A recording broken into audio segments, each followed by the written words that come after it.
Okay, in this video, I am going to walk you through how I review a bid in Scope Takeoff.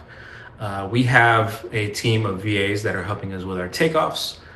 It might be someone different on your team, and it might be yourself. So I'm just going to walk you through my process here. So within Scope Takeoff, we have our tabs here that are showing you the stages of bidding. I've instructed my team to mark everything pending approval, which makes the most sense. That needs my review and my approval. So I'm just going to go through a few bids here. Let's see. I'm going to pull up this one first. This Chick-fil-A here in Metro Atlanta. First and foremost, I'm going to go through all the plans that were marked. So we have these two tabs here, all and marked. So marked are obviously ones that have actually been marked with our scope on them. So I'm just going to open up all three of those there. This is going to give me a good idea of our reference here. So here we have, looks like this is not a complete demo of a store. This is a retrofit. And this probably isn't going to be a good project for me to demonstrate. I'm going to try to find a new construction project. So I believe this Dutch Bros here is new construction. I'm going to go to the site plan just to confirm. And well, yes, it is new construction here. Okay, so same process. I'm going to open up all of the plans that are marked just to start. I probably will need to reference other details, but this is just going to go ahead and give me a good idea of everything here. Okay, so now I'm going to go through the takeoffs here. We have our masonry scope. I'm going to skip the fencing scope because that's really auxiliary here. The building concrete and the site concrete. So Scope Takeoff has a nice feature that you can pull up here, a legend that will show you exactly the scope that is captured on the specific page. So these are light pole bases, menu board foundations. What else do we have here? Some curb, some concrete islands. Okay, paving plan is going to be a little bit easier to understand. This one, they didn't put the legend, but I'm going to put the legend up here.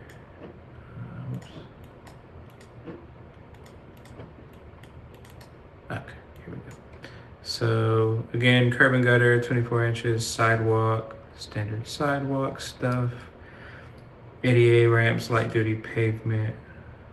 So let me open that up. 5 inches. Dumpster apron, dumpster slab. Okay.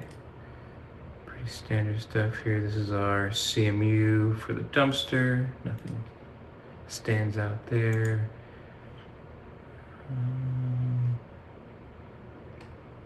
Some more of the stone veneer here. And then our slab.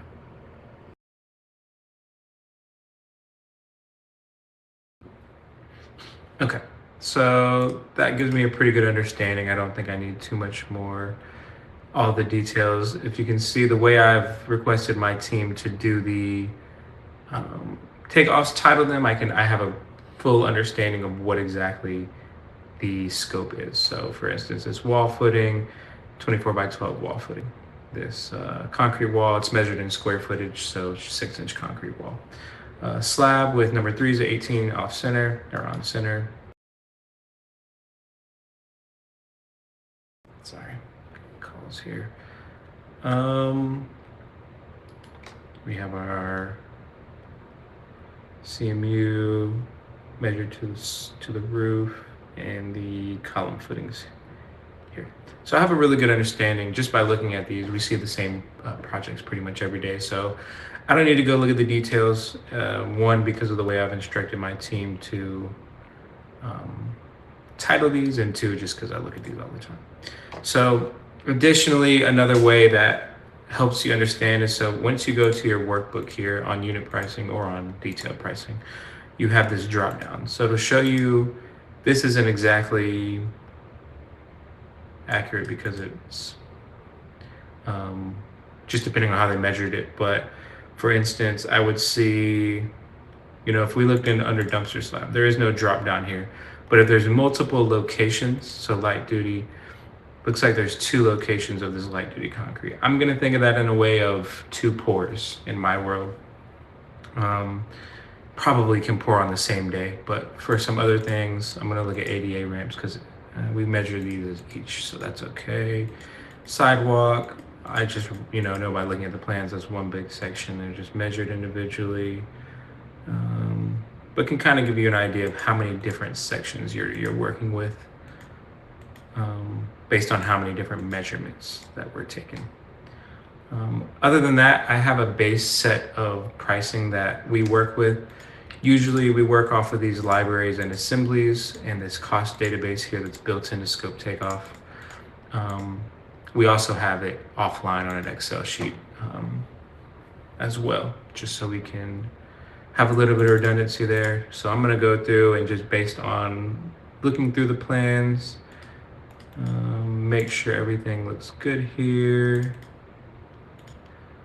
I'm gonna go up on that a little bit because it's a bit of a small slab.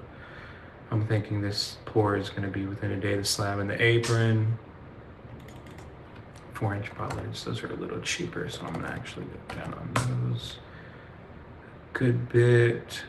Monument foundation, I'm gonna go up on that because that's gonna take a day to pour, or at least a trip. Curb, that's okay. I'm just gonna go up pretty high on that because that's gonna be a day. Menu board foundation, we can pour up those 4 probably on the same day. These light pole bases, that's okay.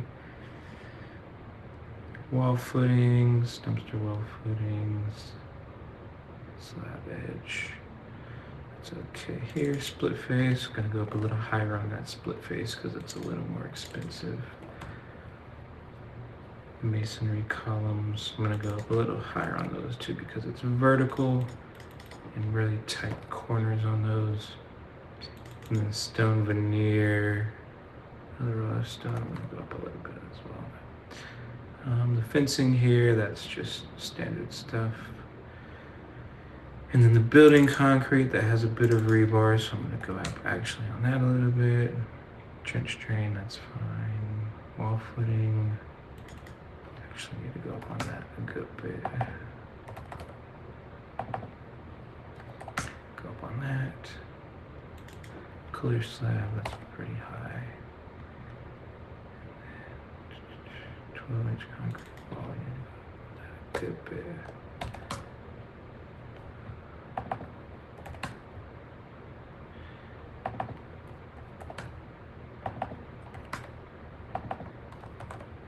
Because I'm thinking in days at this point, so that's the limitation of using VAs, is they don't have a good understanding of the project itself. So it's Dutch Bros here. I included the margin and overhead in these numbers itself. Either way, the customer is not going to see the difference. You can add margin and overhead here in just strict cost, but I just like to think of it because I'm thinking in days, and then on top of that, at that point, I would say it's ready for approval. You can go ahead and download your PDF here with all of your terms of conditions. Actually, what I usually do is go ahead and AI generate this scope of work. It's just going to take all of your takeoffs and generate a scope of work. This is pretty cool. It shows you by sheet the pricing breakdown. Okay, looks like we're done here. Just to show you what that looks like, scope of work is going to be on all the sheets. Building concrete, masonry, blah blah blah. So yeah, that's pretty much straightforward how I review a project in ScopeTakeoff.